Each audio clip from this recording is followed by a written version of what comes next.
High പ്ലസിൻ്റെ പുതിയൊരു വീഡിയോയിലേക്ക് സ്വാഗതം. നമ്മൾ കഴിഞ്ഞ ക്ലാസ്സുകളിലെ പോലെ കഴിഞ്ഞ വർഷത്തെ ചോദിച്ചിട്ടുണ്ടായിരുന്ന മെക്കാനിക്കൽ എക്സാമിൻ്റെ പ്രീവിയസ് ഇയർ ക്വസ്റ്റ്യൻ പേപ്പർ ഡിസ്കഷനാണ്. അപ്പം നെക്സ്റ്റ് നമുക്ക് 61th ക്വസ്റ്റ്യൻ നോക്കാം. അപ്പം ക്വസ്റ്റ്യൻ ഓൾഡ്ഹാം കപ്ലിങ്ങിനെ കുറിച്ചാണ്. Oldham coupling is an inversion of, അപ്പോൾ ഏത് മെക്കാനിസത്തിൻ്റെ ഇൻവെർഷൻ ആണെന്നാണ് നമ്മുടെ ക്വസ്റ്റ്യൻ. അപ്പോൾ ഇൻവെർഷൻ എന്ന് പറഞ്ഞാൽ ബേസിക്കലി ഇപ്പോൾ ഒരു മെക്കാനിസം നമ്മൾ എടുക്കുകയാണെങ്കിൽ അതിൻ്റെ പല ലിങ്ക്സും ഫിക്സ് ചെയ്തതിന് ശേഷം അതിൽ നിന്ന് തന്നെ നമുക്ക് ഡിഫറെൻറ്റ് മെക്കാനിസംസ് ഉണ്ടാക്കിയെടുക്കാം. ആ ഒരു ഇതിനെയാണ് നമ്മൾ ഇൻവെർഷൻ എന്ന് പറയുന്നത്. അപ്പം സാധാരണഗതിയിൽ നമുക്ക് സ്ലൈഡർ ക്രാങ്ക് മെക്കാനിസത്തിൻ്റെയും സിംഗിൾ സ്ലൈഡർ ക്രാങ്കിൻ്റെയും ഡബിൾ സ്ലൈഡർ ക്രാങ്ക് മെക്കാനിസങ്ങളുടെയും ഡിഫറൻറ്റ് ഇൻവെർഷൻസ് പഠിച്ചു വെച്ചേക്കുന്നത് നല്ലതാണ്. ഇപ്പം ഫോർ എക്സാമ്പിൾ ഇത് നമ്മൾ സിംഗിൾ സ്ലൈഡർ ക്രാങ്കിൻ്റെ ഇപ്പം ഫോർ എക്സാമ്പിൾ അതിൻ്റെ ഫസ്റ്റ് ലിങ്ക് ആയിട്ടുള്ള ലിങ്ക് 1 ഈ ഒരു ലിങ്ക് ഫിക്സ് ചെയ്ത് കഴിഞ്ഞാൽ നമുക്ക് ആ ഒരു ഇൻവെർഷനിൽ നിന്ന് ഒരു ഫസ്റ്റ് ഇൻവെർഷൻ ഉണ്ടാവും. അപ്പോൾ ആ ഒരു ഇൻവെർഷൻ നമ്മൾ ബേസിക്കലി അതായത് അപ്ലൈ ചെയ്യുന്നത് സാധാരണ റെസിപ്രോക്കേറ്റിംഗ് എഞ്ചിനിലോ അല്ലെങ്കിൽ റെസിപ്രോക്കേറ്റിംഗ് കംപ്രസർ ആ ഒരു ടൈപ്പ് ഓഫ് മെഷീൻസിലൊക്കെ നമ്മൾ ഈ ഒരു ഫസ്റ്റ് ലിങ്കിനെ ഫിക്സ് ചെയ്തിട്ട് ചെയ്യുന്നതിനെ. ഇനിയിപ്പോൾ നമ്മൾ നേരെ മറിച്ച് ഫസ്റ്റ് ലിങ്ക് ഫിക്സ് ചെയ്യുന്നതിന് പകരം ഈ ഒരു ക്രാങ്ക് ഫിക്സ് ചെയ്ത് കഴിഞ്ഞാൽ നമുക്ക് സെക്കൻഡ് ഇൻവെർഷൻ ഉണ്ടാവും. അപ്പോൾ സെക്കൻഡ് ഇൻവെർഷൻ എന്ന് പറയുമ്പോഴത്തേക്കും അതിൻ്റെ മെയിൻലി ആപ്ലിക്കേഷൻ വരുന്നതെന്ന് വെച്ച് കഴിഞ്ഞാൽ വിറ്റ്വർത്ത് ക്വിക്ക് റിട്ടേൺ മെക്കാനിസം, നമ്മൾ ഷേപ്പറിലൊക്കെ യൂസ് ചെയ്യുന്ന വിത്ത് ക്വിക്ക് റിട്ടേൺ മെക്കാനിസം അല്ലെങ്കിൽ റോട്ടറി എഞ്ചിൻ, അതിലൊക്കെയാണ് സെക്കൻഡ് ലിങ്ക് നമ്മൾ ഫിക്സ് ചെയ്ത് ഉണ്ടാകുന്ന ആ ഒരു ഇൻവെർഷൻ്റെ ആപ്ലിക്കേഷൻ. ഇത് നേരെ മറിച്ച് ഈ ഒരു തേർഡ് ലിങ്ക് ആ ഒരു കണക്റ്റിംഗ് റോഡാണ് നമ്മൾ ആ ഒരു ലിങ്കാണ് ഫിക്സ് ചെയ്യുന്നതെങ്കിൽ ആ ഒരു ലിങ്ക് ഫിക്സ് ചെയ്ത് കഴിഞ്ഞാൽ അതിന് മൂലം ഉണ്ടാകുന്ന ഇൻവെർഷൻസ് നമ്മൾ മെയിൻലി ആപ്ലിക്കേ ചെയ്യുന്നത് ഓസിലേറ്റിംഗ് സിലിണ്ടർ എഞ്ചിൻ അല്ലെങ്കിൽ മറ്റേ crank and slaughter liver mechanism, അതിലാണ് നമ്മൾ ഇനിയിപ്പോൾ നെക്സ്റ്റ് ഇൻവെർഷൻ ഈ സിംഗിൾ സ്ലൈഡർ ക്രാങ്കിൻ്റെ നെക്സ്റ്റ് ഇൻവെർഷൻ എന്ന് പറയുമ്പോഴത്തേക്ക് ആ ഒരു സ്ലൈഡർ ഫിക്സ് ചെയ്യാം. അപ്പോൾ ആ ഒരു സ്ലൈഡർ ഫിക്സ് ചെയ്ത് കഴിഞ്ഞാൽ നമ്മൾ അത് അപ്ലൈ ചെയ്യുന്നതെന്ന് വെച്ച് കഴിഞ്ഞാൽ ആപ്ലിക്കേഷൻ ലെവൽ ഏതാണെന്ന് വെച്ച് കഴിഞ്ഞാൽ ഹാൻഡ് പമ്പ് ലെക്സ് ആ ഒരു സ്ലൈഡർ ഫിക്സ് ചെയ്തിട്ടുള്ള ആ ഒരു ഇൻവെർഷനാണ് നമ്മൾ യൂസ് ചെയ്യുന്നത്. ഇതിപ്പോൾ നമ്മൾ പറഞ്ഞ 4 ഇൻവെർഷൻ എന്ന് വെച്ച് കഴിഞ്ഞാൽ സിംഗിൾ സ്ലൈഡറിൻ്റെ മെക്കാനിസത്തിൻ്റെ ഇൻവെർഷനാണ്. ഇനിയിപ്പോൾ ഡബിൾ സ്ലൈഡർ മെക്കാനിസം ആണെങ്കിൽ അതിനിപ്പം നമുക്ക് ഫോർ എക്സാമ്പിൾ ഈ ഒരു ഫ്രെയിമാണ് ഫിക്സ് ചെയ്യുന്നതെങ്കിൽ നമുക്ക് അവിടെ എലിപ്റ്റിക്കൽ ട്രാമൽ ആ ഒരു ആപ്ലിക്കേഷൻ പറ്റും. ഇനി നേരെ മറിച്ച് നമ്മൾ ആ ഒരു ക്രാങ്കാണ് ഫിക്സ് ചെയ്യുന്നത്, ഈ ഒരു ക്രാങ്കാണ് ഫിക്സ് ചെയ്യുന്നതെങ്കിൽ നമുക്ക് ഓൾഡ്ഹാം കപ്ലിംഗ് കിട്ടും. അപ്പോൾ നമ്മളെ ക്വസ്റ്റ്യനിൽ ഓൾഡ്ഹാം കപ്ലിംഗ് ആണ്. ഇനിയിപ്പം നേരെ മറിച്ച് ഏതെങ്കിലും ഒരു സ്ലൈഡർ ഫിക്സ് ചെയ്ത് കഴിഞ്ഞാൽ അപ്പം നമുക്ക് കിട്ടുന്നത് സ്കോച്ച് യോക്ക് മെക്കാനിസമാണ്. അപ്പം മെയിൻലി നമ്മൾ slider crank single slider crank ആയാലും ഡബിൾ സ്ലൈഡർ ക്രാങ്കിൻ്റെ ആയാലും ഡിഫറെൻറ്റ് ടൈപ്പ് ഓഫ് ഇൻവെർഷൻസും അതിൻ്റെ ആപ്ലിക്കേഷൻസും നോക്കി വെച്ചേക്കണം. അപ്പോൾ ഇവിടെ നമ്മുടെ ക്വസ്റ്റ്യനിൽ ഓൾഡ്ഹാം കപ്ലിംഗ് ആണ് ചോദിച്ചേക്കുന്നത്. അപ്പോൾ ഓൾഡ്ഹാം കപ്ലിംഗ് എന്ന് പറയുമ്പോഴത്തേക്കും ഡബിൾ സ്ലൈഡർ ക്രാങ്ക് ചെയിൻ്റെ ഒരു ഇൻവെർഷനാണ്, ഡബിൾ സ്ലൈഡർ ക്രാങ്കിൻ്റെ ഇൻവെർഷനാണ്. അപ്പം അതാണ് ആൻസർ. ഇനിയിപ്പോൾ നെക്സ്റ്റ് ക്വസ്റ്റ്യനിലോട്ട് മൂവ് ചെയ്താൽ which of the following statements are true. അപ്പം ഗിയറിൽ നിന്ന് ഉള്ള ഒരു ക്വസ്റ്റ്യൻ ആണ്. Interference occurs in involute gears. Involute profile gears are easy to manufacture with involute tooth form. The central distance error does not affect the velocity ratio. Basically നമ്മളിപ്പം gears എടുക്കുമ്പോഴത്തേക്കും 2 type of tooth forms ഉണ്ട്. ഒന്ന് സൈക്ലോയിഡലും ഉണ്ട്, ഒന്ന് ഇൻവല്യൂട്ടും ഉണ്ട്. ഇപ്പം അതിൻ്റെ പേരിൽ നിന്ന് നമുക്ക് മനസ്സിലാവും. സൈക്ലോയിഡ് എന്ന് വെച്ച് കഴിഞ്ഞാൽ ആ ഒരു ടീത്തിൻ്റെ ഷേപ്പ് എന്ന് വെച്ച് കഴിഞ്ഞാൽ സൈക്ലോയിഡ് ടീത്ത് ആണെങ്കിൽ സൈക്ലോയിഡും, നേരെ മറിച്ച് ഇൻവല്യൂട്ട് ടീത്തിലെന്ന് വെച്ചാൽ ഇൻവല്യൂട്ടും ആയിരിക്കും അതിൻ്റെ ആ ഒരു ലോക്കസ്. അപ്പം എന്താണ് സൈക്ലോയിഡ് ഇൻവല്യൂട്ട് എന്ന് ജസ്റ്റ് പറയുന്നു. പക്ഷേ നമുക്ക് ഈ ഒരു ക്വസ്റ്റ്യനിൽ മെയിൻലി ഇമ്പോർട്ടൻ്റ് ആയിട്ടുള്ള എന്താണെന്ന് വെച്ച് കഴിഞ്ഞാൽ ഇതിൻ്റെ ഒരു ഡിഫറൻസ് നമ്മൾ മനസ്സിലാക്കിയിരിക്കുക. അപ്പം ഈ സൈക്ലോയിഡൽ ടീത്ത് എന്ന് പറയുമ്പോൾ തന്നെ എപ്പിസൈക്ലോയിഡും ഉണ്ട്, ഹൈപ്പോസൈക്ലോയിഡും ഉണ്ട്. അതുകൊണ്ട് തന്നെ ഒരു ടീത്തിൻ്റെ തന്നെ ഇപ്പം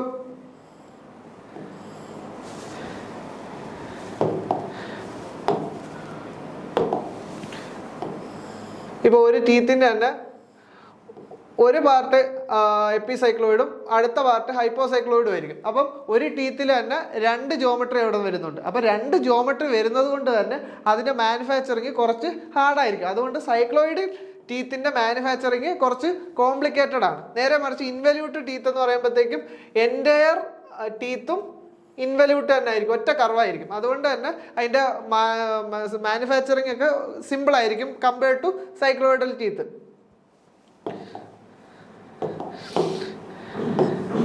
ഇനിയിപ്പം മറ്റൊരു ഡിഫറൻസ് എന്ന് വെച്ച് കഴിഞ്ഞാൽ സൈക്ലോയിഡ് ടീത്തിൻ്റെ കേസിലെന്ന് വെച്ച് കഴിഞ്ഞാൽ നമ്മുടെ പ്രഷർ ആംഗിൾ വേരിയിങ് ആയിരിക്കും. അതായത് ടൂത്തുകൾ തമ്മിൽ മേറ്റ് ചെയ്യുന്ന സമയത്ത് സ്റ്റാർട്ടിങ്ങിൽ മാക്സിമം പ്രഷർ ആംഗിളും അത് കഴിഞ്ഞിട്ട് പിച്ച് പോയിന്റ് എത്തുമ്പോഴത്തേക്കും അത് റെഡ്യൂസ് ചെയ്ത് 0 ആവും. അത് കഴിഞ്ഞിട്ട് വീണ്ടും അത് എൻഗേജ്മെന്റ് ഡിസെൻഗേജ്മെന്റ് തുടങ്ങുമ്പോഴത്തേക്കും 0യും അത് കഴിഞ്ഞ് ഡിസെൻഗേജ്മെന്റ് ആവുന്ന സമയത്തേക്ക് മാക്സിമം ആവും. അപ്പോൾ അതായത് പ്രഷർ ആംഗിൾ കൂടി 0 ആയി, അത് കൂടിയ വാല്യൂ നിന്ന് 0 ആയി പിന്നെയും കൂടിയ വാല്യൂ, അതായത് വേരി ചെയ്യും. നേരെ മറിച്ച് ഇൻവല്യൂട്ട് ടീത്തിന്റെ ഇതിലാണെങ്കിൽ എൻഗേജ്മെന്റ് കഴിഞ്ഞു കഴിഞ്ഞാൽ പ്രഷർ ആംഗിൾ കോൺസ്റ്റന്റ് ആയിരിക്കും, അതായത് പ്രഷർ ആംഗിളിന് ഒരു ഇതുമില്ല. അപ്പോൾ ഇവിടെ അതുകൊണ്ട് തന്നെ സൈക്ലോയിഡൽ ടീത്തിന് പ്രഷർ ആംഗിൾ ചേഞ്ച് ചെയ്യുന്നത് കൊണ്ട് തന്നെ അവിടെ റണ്ണിങ് അത്ര സ്മൂത്ത് അല്ല. നേരെ മറിച്ച് ഇൻവല്യൂട്ടിന്റെ കേസിലാകുമ്പോഴത്തേക്കും പ്രഷർ ആംഗിൾ കോൺസ്റ്റന്റ് ആയതുകൊണ്ട് തന്നെ സ്മൂത്ത് ഓപ്പറേഷൻ ആയിരിക്കും.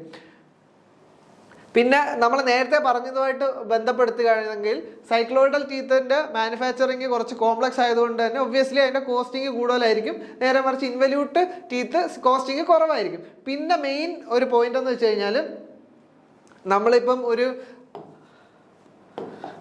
2 സൈക്ലോയിഡൽ ടീത്ത് ഗിയേഴ്സ് എടുക്കുക. അപ്പോൾ ഇതിൻ്റെ ഇടയ്ക്കുള്ള സെൻറ്റർ ടു സെൻറ്റർ ഡിസ്റ്റൻസ് ചെറിയ വേരിയേഷൻസ് പോലും, സൈക്ലോയിഡൽ ടീത്ത് ആണെങ്കിൽ ചെറിയ വേരിയേഷൻസ് പോലും ഇത് തമ്മിൽ ഇടയ്ക്കുള്ള ട്രാൻസ്മിറ്റ് ചെയ്യുന്ന വെലോസിറ്റി റേഷ്യോനെ ബാധിക്കും. അതുകൊണ്ട് നമുക്കൊരു കോൺസ്റ്റന്റ് വെലോസിറ്റി റേഷ്യോ ട്രാൻസ്മിറ്റ് ചെയ്യണമെങ്കിൽ ഈ സെൻറ്റർ ടു സെൻറ്റർ ഡിസ്റ്റൻസ് വളരെയധികം കോൺസ്റ്റന്റ് ആയിരിക്കണം. നേരെ മറിച്ച് ഇൻവല്യൂട്ട് ടീത്തിന്റെ കേസിലെന്ന് വെച്ച് കഴിഞ്ഞാൽ ചെറിയ വേരിയേഷൻ ഉണ്ടായാലൊന്നും നമ്മളെ വെലോസിറ്റി റേഷ്യോനെ അഫക്റ്റ് ചെയ്യത്തില്ല. അതുകൊണ്ട് ഇവിടെ ഇൻവല്യൂട്ട് ടീത്തിന്റെ കേസിൽ ചെറിയ variation in centre to centre distance is possible ആണ്. നേരെ മറിച്ച് സൈക്ലോയിഡലിൽ അത് പോസിബിൾ അല്ല. പിന്നുള്ളതെന്ന് വെച്ച് കഴിഞ്ഞാൽ സൈക്ലോയിഡിന്റെ ഏറ്റവും വലിയ അഡ്വാൻറ്റേജ് എന്ന് വെച്ച് കഴിഞ്ഞാൽ ഇന്റർഫറൻസ് ഒക്കർ ചെയ്യില്ല. നേരെ മറിച്ച് ഇൻവല്യൂട്ടിലെന്ന് വെച്ച് കഴിഞ്ഞാൽ നമുക്ക് മിനിമം നമ്പർ ഓഫ് ടീത്ത് ഒരു കണ്ടീഷൻ ഉണ്ടാവും. ആ ഒരു കണ്ടീഷനിലുള്ള ഗിയറിൽ അല്ല യൂസ് ചെയ്യുന്നതെങ്കിൽ അവിടെ ഇന്റർഫറൻസ് ഉണ്ടാവാനുള്ള സാധ്യതയുണ്ട്.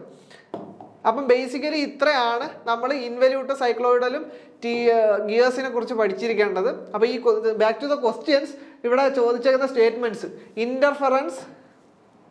Interference occurs in involute gears. അപ്പോൾ അത് ശരിയല്ലേ? കാര്യം നമ്മൾ പറഞ്ഞു സൈക്ലോയിഡ് ഗിയേഴ്സിൽ ഇന്റർഫറൻസ് ഉണ്ടാവില്ല. നേരെ മറിച്ച് ഇൻവല്യൂട്ട് ഗിയേഴ്സിൽ മിനിമം നമ്പർ ഓഫ് ടീത്ത് ഗിയേഴ്സിന്റെ ടീത്ത് അവിടെ ഇല്ലെങ്കിൽ, ആ ഒരു കണ്ടീഷൻ സാറ്റിസ്ഫൈ ചെയ്തില്ലെങ്കിൽ ഇന്റർഫറൻസ് ഉണ്ടാവും. അപ്പം ഇത് ശരിയാണ്. ഇനി involute profile gears are easy to manufacture. അത് ശരിയാണ്. കാര്യം എന്ന് വെച്ച് കഴിഞ്ഞാൽ സൈക്ലോയിഡൽ ഗിയേഴ്സിന് ഹൈപ്പോസൈക്ലോയിഡും വേണം, എപ്പിസൈക്ലോയിഡും, അതായത് 2 ജിയോമെട്രി ഒരു ടീത്തിൽ വരുന്നത് കൊണ്ട് തന്നെ അത് മാനുഫാക്ചർ ചെയ്യാൻ കുറച്ച് കോംപ്ലക്സ് ആണ്. നേരെ മറിച്ച് ഇതിൽ സിംഗിൾ പ്രൊഫൈൽ ആയതുകൊണ്ട് തന്നെ നമുക്ക് മാനുഫാക്ചർ ചെയ്യാൻ എളുപ്പമാണ്. അപ്പോൾ ആ ഒരു സ്റ്റേറ്റ്മെന്റ് ശരിയാണ്. With involute tooth form the centre to centre distance errors do not affect the velocity ratio. അത് ശരിയാണ്. കാര്യം എന്ന് വെച്ചാൽ cycloidal gears centre to centre distance constant ആയില്ലെങ്കിൽ വെലോസിറ്റി റേഷ്യോയിൽ മാറ്റങ്ങളുണ്ടാവും. നേരെ മറിച്ച് ഇൻവല്യൂട്ട് ടൂത്തിൽ ചെറിയ ചെറിയ variations in centre to centre distance do not affect the velocity ratio. അപ്പോൾ ഈ ഒരു സ്റ്റേറ്റ്മെൻറ്റും ശരിയാണ്. അപ്പോൾ നമ്മുടെ 3 സ്റ്റേറ്റ്മെൻറ്റ് ശരിയാണ്. അപ്പം 3 സ്റ്റേറ്റ്മെൻറ്റ് ശരിയായതുകൊണ്ട് തന്നെ option D.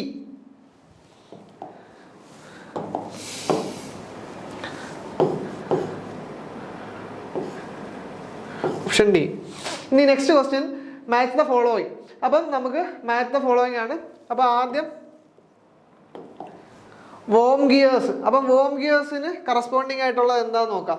Shafts are intersecting at an angle approximate straight line mechanism large. അപ്പം ഇതിലെന്ന് വെച്ചാൽ വോം ഗിയറിന്റെ ഏറ്റവും ആപ്റ്റായ ഒരു ഇതെന്ന് വെച്ച് കഴിഞ്ഞാൽ ലാർജ് സ്പീഡ് റിഡക്ഷൻ പോസിബിൾ. ഇപ്പം നമ്മളൊരു വോം ഗിയർ എടുത്തു കഴിഞ്ഞാൽ നമുക്ക് അവിടെ ലാർജ് സ്പീഡ് റിഡക്ഷൻ പറ്റും. ബേസിക്കലി വോം ഗിയർ അതിനാണ് യൂസ് ചെയ്യുന്നത്. അപ്പം 1 connect 3. ഇനി അടുത്തതെന്ന് വെച്ചാൽ Oldham coupling. Oldham കപ്ലിങ്ങിൻ്റെ ഏതാ? ഷാഫ്റ്റ് അപ്പം ഓൾഡാം കപ്ലിങ്ങിൻ്റെ ഏതായിരിക്കും?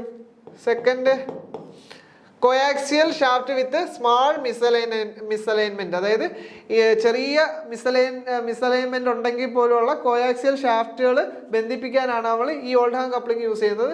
അപ്പം 2, 4. ഇനി പെക്യൂലിയർ മെക്കാനിസം ഏതാ? ഒരു എക്സ്ട്രാക്ട് സ്ട്രൈറ്റ് ലൈൻ മെക്കാനിസം ആണ്. അപ്പം 3, പീസിലിയർ 5. അപ്പം 1, 3, 2, 4, 3, 5. ഏതാ ഓപ്ഷൻസ് വരുന്ന?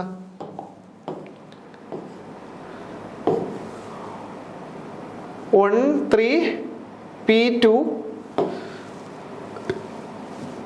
2, 4. 1, 3. 1, 3. പിന്നീട് 2, 4. 2, 4. 1, 3, 2, 4. അപ്പം ഇത് രണ്ടും വരും. ഇനി 3 എന്താ? 5. അപ്പം ഇതിൽ നിന്ന് ഇത്. അപ്പം ബി ആണ് നമ്മുടെ answer. B.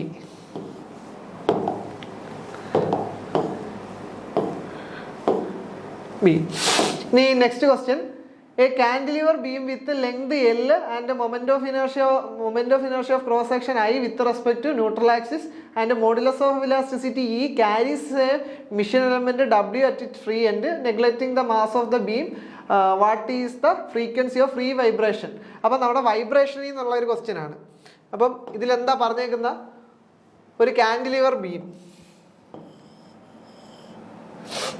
ബീമിൻ്റെ moment of length L length, moment of inertia of the cross section I. അപ്പം moment of inertia I with respect to neutral axis and modulus of elasticity E carries a mission of element W at. അപ്പോൾ ഈ ഒരു mission എലമെന്റിന്റെ, അതായത് cantilever ബീമിന്റെ free എൻഡിൽ W force act ചെയ്യുന്നുണ്ട്. അപ്പം നമുക്ക് കണ്ടുപിടിക്കേണ്ടതെന്ന് വെച്ച് കഴിഞ്ഞാൽ ഫ്രീക്വൻസി, നാച്ചുറൽ ഫ്രീക്വൻസിയാണ് കണ്ടുപിടിക്കേണ്ടത്. അപ്പം നാച്ചുറൽ ഫ്രീക്വൻസിയുടെ ഇക്വേഷൻ എന്താ? Square root of G by delta. Delta എന്താ? ഡിഫ്ലക്ഷൻ ആണ് ഡെൽറ്റ. അപ്പം ഡിഫ്ലക്ഷൻ നമുക്കറിയണം. അപ്പം ഡിഫ്ലക്ഷൻ ആക്ച്വലി ഒരു കാൻഡിലിവർ ബീമിൽ W ലോഡ് ഒരു ഇതിൽ ആക്ട് ചെയ്യുകയാണെങ്കിൽ അവിടെ ഉണ്ടാകുന്ന ഡിഫ്ലക്ഷന്റെ ഫോർമുല എന്താ? നമ്മൾ മോസിൽ പഠിച്ച WL³/3EI. അപ്പം അതാണ് നമ്മളുടെ ഡെൽറ്റ. അപ്പം അത് ഈ ഒരു ഫോർമുലയിൽ ഇട്ട് കൊടുക്കുമ്പോഴത്തേക്കും G divided by WL³ 3I മുകളിൽ പോകും ഇൻറ്റു 3EI. അപ്പം ഈ ഒരു ഫോർമുല, അപ്പം ഇതിലേതാ? 3EIG/WL³. അപ്പം നമ്മുടെ ആൻസർ എന്ന് വെച്ചാൽ D.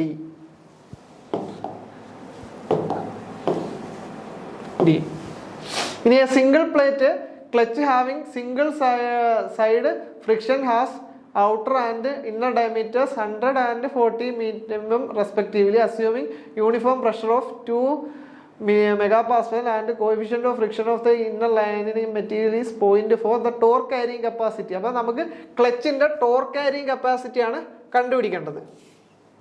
ടോർക്കാണ് കണ്ടുപിടിക്കേണ്ടത്. അപ്പം ബേസിക്കലി ഇപ്പം സിംഗിൾ പ്ലേറ്റ് ക്ലച്ചാണ്. അപ്പം നമ്മുടെ ക്ലച്ച് ഇതാണെന്ന് വെച്ചോ. അതിൻ്റെ ഇന്നർ ഡയമീറ്റർ എത്ര?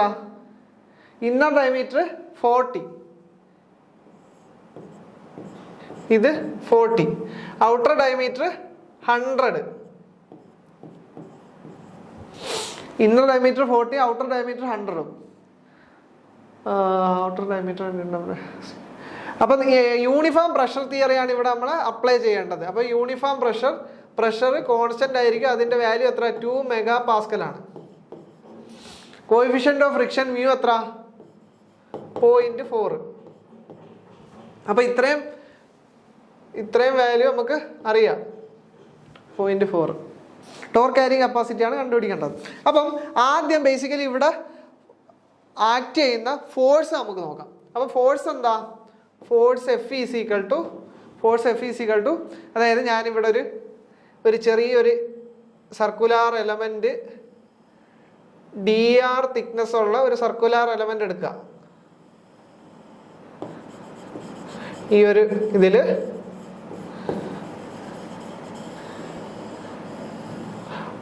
സെന്ററിൽ നിന്ന് r ഡിസ്റ്റൻസിൽ dr തിക്നെസ് ഉള്ള ഒരു ചെറിയൊരു എലമെന്റ് എടുത്തു.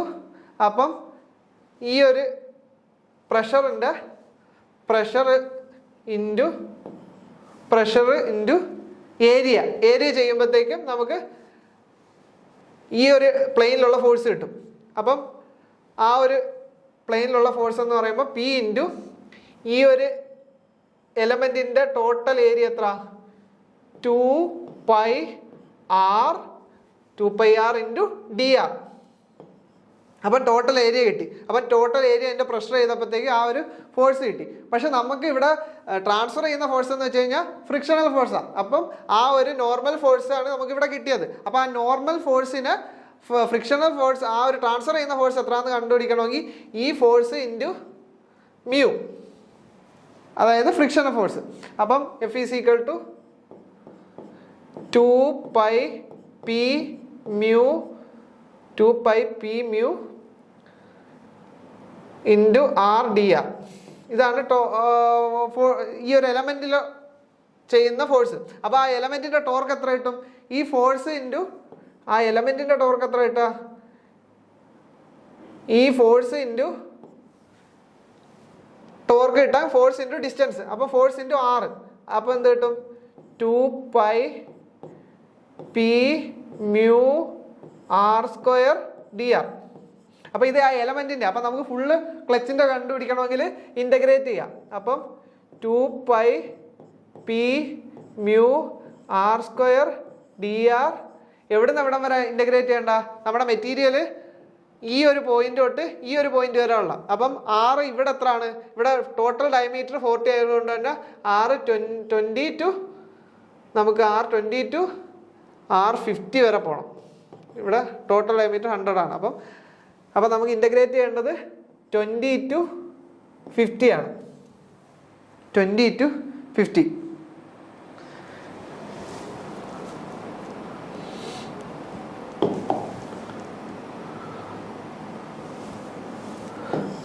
അപ്പോൾ ഇന്റഗ്രേറ്റ് ചെയ്യേണ്ടത് 20 to 50 2π mu p r² dr. ഫുള്ളില്ലേ? Full times എഴുതിയിട്ടുണ്ടോ?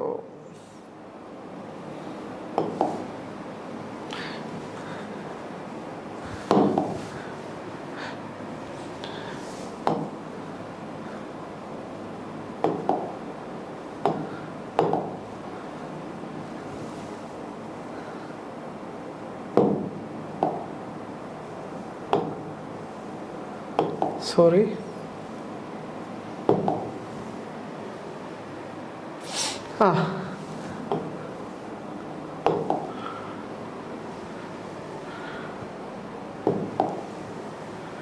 അപ്പം ഇത് ഇന്റഗ്രേറ്റ് ചെയ്യുമ്പം 2π mu p r³/3 20 to 50. അതായത് 2 ഇൻറ്റു പൈ ഇൻറ്റു മ്യൂ എത്ര? 0.4 ഇൻറ്റു പി 2 MPa ആണ്. P is equal to 2 MPa ആണ്. അപ്പം 2 ഇൻറ്റു 10⁻⁶. ഇനി ഈ 3 പുറത്തെടുക്കുമ്പം ഇത് ഇൻറ്റു 50 ക്യൂബ്. അപ്പം 50 ക്യൂബ് മൈനസ് 20 ക്യൂബ്. അപ്പോൾ ഇത് ചെയ്യുമ്പോഴത്തേക്കും ഏകദേശം നമുക്ക് ചെയ്ത് നോക്കുമ്പോഴത്തേക്കും 196 എന്ന് കിട്ടും. ഈ ഒരു വാല്യൂ ചെയ്ത് നോക്കും, ഈ ഒരു കാൽക്കുലേഷൻ ചെയ്ത് നോക്കുമ്പോഴത്തേക്കും.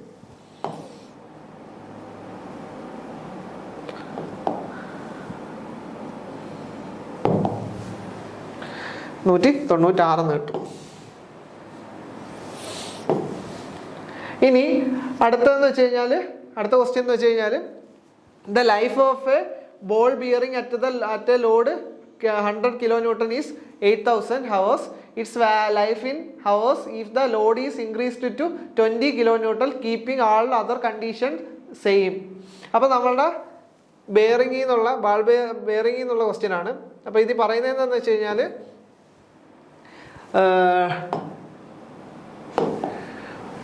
10 kilonewton ആയിരുന്നപ്പോഴത്തേക്കും 10 kilonewton ആയിരുന്നപ്പോൾ ഉള്ള ലൈഫ് എന്ന് വെച്ച് കഴിഞ്ഞാൽ 8000 hours ആണ്.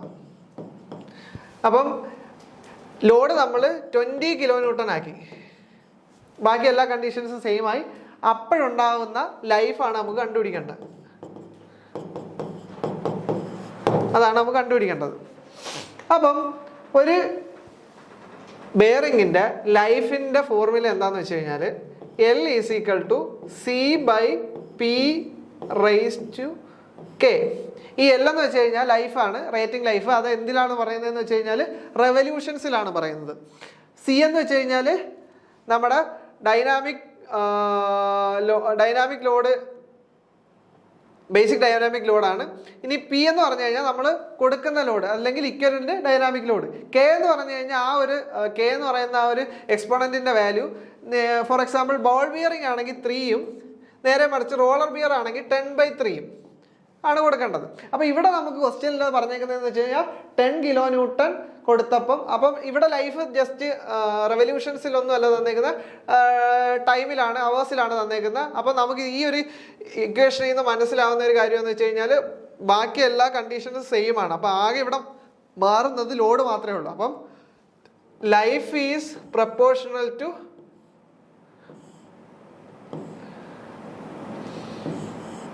ലോഡിൻ്റെ റേസ് ടു കെ. അപ്പോൾ ഈ ഒരു റിലേഷൻ ഇട്ടാൽ നമുക്ക് ചെയ്യാൻ പറ്റും. അപ്പം ഇവിടെ ഫസ്റ്റ് ലൈഫ് എത്ര ആയിരുന്നു? First life 8000. അപ്പം നമുക്ക് ഇതിൽ നിന്ന് നമുക്ക് L1/L2 is equal to P2/P1 raise to 3 കൊടുക്കാം. ഇവിടെ നമുക്ക് ബോൾ ബിയറിംഗ് ആണ് ചോദിച്ചിരിക്കുന്നത്, അതുകൊണ്ട് നമുക്ക് എക്സ്പോണന്റ് 3 കൊടുക്കാം. അപ്പം ഫസ്റ്റ് കേസിൽ ലൈഫ് 8000, സെക്കൻഡ് ലൈഫിൽ 20 kilonewton ആയപ്പോഴുള്ള ലൈഫാണ് നമുക്ക് കണ്ടുപിടിക്കേണ്ടത്. അപ്പം L is equal to first ലോഡെന്ന് വെച്ച് കഴിഞ്ഞാൽ P1 എത്ര? 10. സെക്കൻഡ് ലോഡെന്ന് വെച്ച് കഴിഞ്ഞാൽ P2 അതെത്ര? 20 റേസ് ടു, ഇവിടെ നമ്മൾ യൂണിറ്റ് ഒന്നും നോക്കേണ്ട കാര്യമില്ല, കാര്യം റേഷ്യോ ആണ്. ഇനി 3. അപ്പോൾ ഇതിൽ നമുക്ക് L എത്ര കിട്ടും? L is equal to 8000 divide by 2 raise to 3 8. അപ്പം L ഈസ് ഈക്വൽ ടു 1000 എന്ന് കിട്ടും. L ഈസ് ഈക്വൽ ടു 1000 എന്ന് കിട്ടും. L is equal to 1000. ഇനി the outside diameter of an hollow shaft is double the inside diameter, then the ratio of torque carrying capacity to that of a solid shaft of same material and same outside diameter. നമുക്ക് ആദ്യം തന്നേക്കുന്ന എന്തൊക്കെയാണെന്ന് എടുത്തെഴുതാം.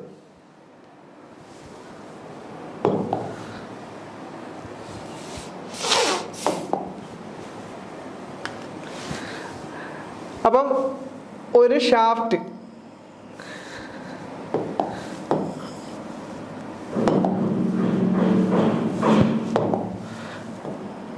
അപ്പം ഒരു ഷാഫ്റ്റിൻ്റെ first നമ്മളുടെ hollow ഷാഫ്റ്റിൻ്റെ outside diameter inside ഡയമീറ്ററിൻ്റെ double ആണ്. അപ്പം നമുക്ക് for example outside diameter 2D എന്ന് കൊടുത്തു, ഇൻസൈഡ് ഡയമീറ്റർ D എന്നും കൊടുത്തു.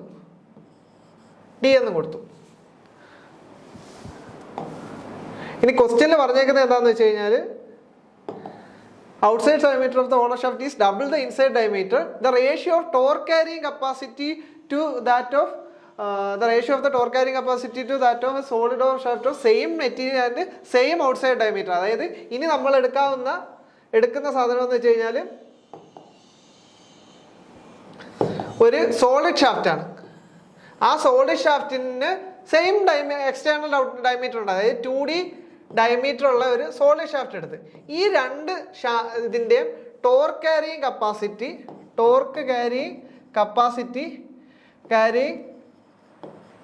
കപ്പാസിറ്റിയുടെ റേഷ്യോ ആണ് കണ്ടുപിടിക്കേണ്ടത്.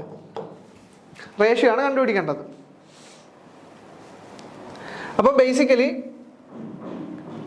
നമ്മുടെ ടോർഷൻ ഫോർമുല എടുക്കുമ്പോഴത്തേക്ക് എന്താ, T by J is equal to tau by y. അപ്പോഴ് ടി എത്ര, അപ്പം നമുക്ക് ടോർക്ക് ക്യാരിങ് കപ്പാസിറ്റി ആണ് കണ്ടുപിടിക്കേണ്ടത്. അപ്പം ഫസ്റ്റ് നമുക്ക് ഹോളോ ഷാഫ്റ്റിൻ്റെ കണ്ടുപിടിക്കാം, അത് കഴിഞ്ഞിട്ട് സോളിഡ് ഷാഫ്റ്റിൻ്റെ കണ്ടുപിടിക്കാം. അപ്പം torque carrying capacity T is equal to tau J by y. അപ്പം ബേസിക്കലി ഇവിടുത്തെ രണ്ടിൻ്റെയും ഹോളോ ഷാഫ്റ്റിൻ്റെ കണ്ടുപിടിക്കുകയാണെങ്കിൽ ടോ ഇൻറ്റു വൈ എത്ര വരിക, വൈ എത്ര, എക്സ്റ്റേണൽ എലമെന്റിലേക്കുള്ള ഡിസ്റ്റൻസ് അതെന്ന് വെച്ച് കഴിഞ്ഞാൽ 2d/2 ആയിരിക്കും, അതായത് d ആയിരിക്കും. ഇനി ജെ എന്താ, പോളാർ മൊമെന്റ് ഓഫ് ഇനേർഷ്യ, അതെത്ര വരുന്ന π/32 ഇൻറ്റു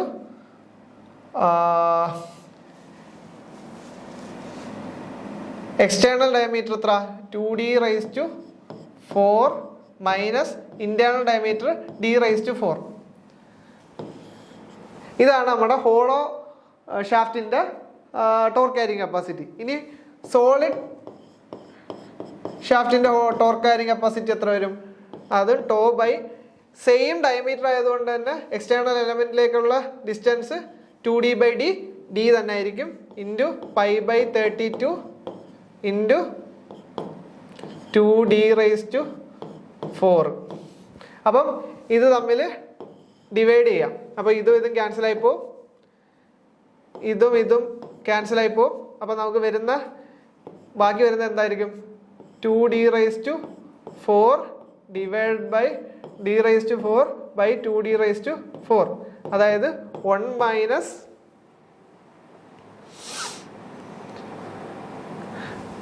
അല്ലെങ്കിൽ അങ്ങനെ വേണ്ട. അപ്പം ഈ 2d⁴ എത്ര വരും, 2⁴ 16d⁴ മൈനസ് d⁴/16 d⁴. അപ്പം ഇത് സിംപ്ലിഫൈ ചെയ്യുമ്പോഴത്തേക്കും 15/16 വരും. അപ്പം സോളിഡ്, അപ്പം നമ്മുടെ ആൻസർ എത്ര ആയിട്ട് വരും, 15/16. 15/16. അപ്പം ആൻസർ സി ആണ്, 15/16. ഇനിയിപ്പം നെക്സ്റ്റ് ക്വസ്റ്റ്യൻ എന്താണെന്ന് വെച്ച് കഴിഞ്ഞാൽ, the tearing efficiency of a riveted joint is 80%, then the ratio of rivet hole diameter to the pitch. അപ്പം നമ്മളുടെ റിവറ്റ് എന്നുള്ള ക്വസ്റ്റ്യൻ ആണ്. അപ്പം ഒരു റിവറ്റ് എന്ന് പറയുമ്പോഴത്തേക്കും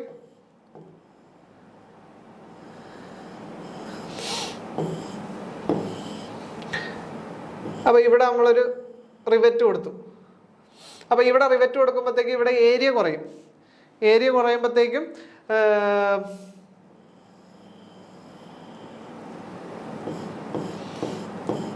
ഒരു സോളിഡ് പ്ലേറ്റ് ആയിരുന്നു ഇത്രയും ഡയമീറ്റർ വന്നേനെ, ഇത്രയും ലെങ്തിൽ വന്നേനെ, അതായത് ഒരു പിച്ചിൻ്റെ ഇടയ്ക്ക് ഉള്ള ഒരു ഏരിയയിൽ അത്രയും ഡയമീറ്റർ റിവറ്റ് കാരണം പോകുന്നുണ്ട്. അതുകൊണ്ട് തന്നെ അവിടെ ഉള്ള എഫക്റ്റീവ് ഏരിയ കുറവായിരിക്കും. അപ്പം ടിയറിങ് എഫിഷ്യൻസി എന്താണെന്ന് വെച്ച് കഴിഞ്ഞാൽ P മൈനസ് d/p. അപ്പം ഇവിടെ 80 ആണ് തന്നിട്ടുണ്ട്. അപ്പം 0.8 is equal to 1 minus d/p. അപ്പം d/p എത്ര, 1 മൈനസ് 0.8, 0.2. അപ്പം 0.2. അപ്പം നമ്മുടെ ആൻസർ ബി ആണ്.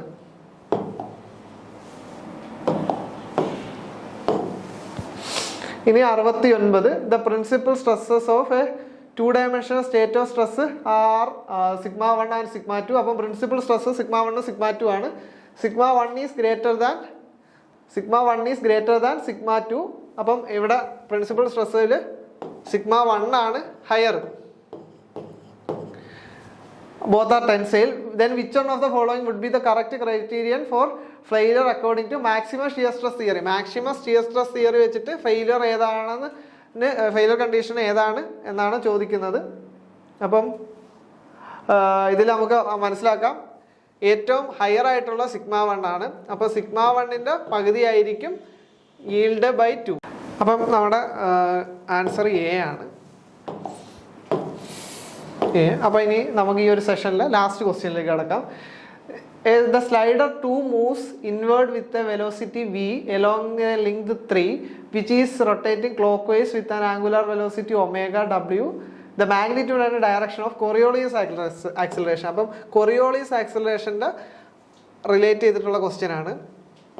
അപ്പം Coriolis acceleration മാഗ്നിറ്റ്യൂഡ് എത്ര വരുന്നതെന്ന് വെച്ച് കഴിഞ്ഞാൽ 2 × v × ഒമേഗ. അപ്പം ഇവിടുത്തെ വെലോസിറ്റി വിയും ആംഗുലർ വെലോസിറ്റി ഒമേഗ ആണെങ്കിൽ ആക്സിലറേഷൻ എന്തായിരിക്കും വരുന്നത്? 2v omega. അപ്പോൾ ഇനി നമുക്ക് ചോദിച്ചേക്കുന്ന ഡയറക്ഷനൂടെ ചോദിച്ചിട്ടുണ്ട് ക്വസ്റ്റ്യനിൽ. അപ്പം ഡയറക്ഷൻ എങ്ങനെ കണ്ടുപിടിക്കുന്നതെന്ന് വെച്ച് കഴിഞ്ഞാൽ നമ്മൾ direction of the Coriolis component of the acceleration given by rotating the velocity of the slider by 90 degree in the direction of the angular velocity of the rotating link. അപ്പം നമ്മുടെ ഈ ഒരു കേസിലെന്ന് വെച്ച് കഴിഞ്ഞാൽ സ്ലൈഡറിൻ്റെ വെലോസിറ്റി താഴേക്കാണ്.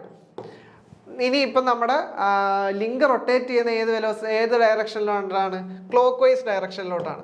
അപ്പം ക്ലോക്ക് വൈസ് ഡയറക്ഷനിലോട്ടാണ് link rotate ചെയ്യുന്നത്. അപ്പം നമുക്ക് Coriolis acceleration ഏത് ഡയറക്ഷനിലോട്ട് ആക്ട് ചെയ്യണമെന്ന് കണ്ടുപിടിക്കണമെങ്കിൽ ഈ നമ്മുടെ വെലോസിറ്റി വെക്ടറിന് 90 degree in the direction of angular velocity of the rotating link. Rotating link rotate ചെയ്യുന്ന ഡയറക്ഷനിൽ തന്നെ നമ്മൾ ഇത് വെലോസിറ്റി 90 ഡിഗ്രി റൊട്ടേറ്റ് ചെയ്യും. അപ്പം നമുക്ക് ആംഗുലാർ ഇതിൻ്റെ Coriolisൻ്റെ ഡയറക്ഷൻ കിട്ടും. അപ്പോൾ ഈ ഒരു കേസിലെന്ന് വെച്ച് കഴിഞ്ഞാൽ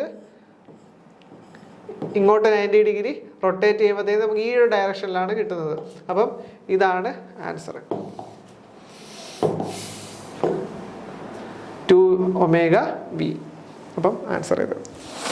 അപ്പോൾ ഈ ഒരു സെഷനിൽ ക്വസ്റ്റ്യൻ ഡിസ്കഷൻ നമുക്ക് ഇവിടെ അവസാനിപ്പിക്കാം. മറ്റൊരു വീഡിയോയിൽ നമുക്ക് ഈ ഒരു സെഷൻ കണ്ടിന്യൂ ചെയ്യാം. Thank you.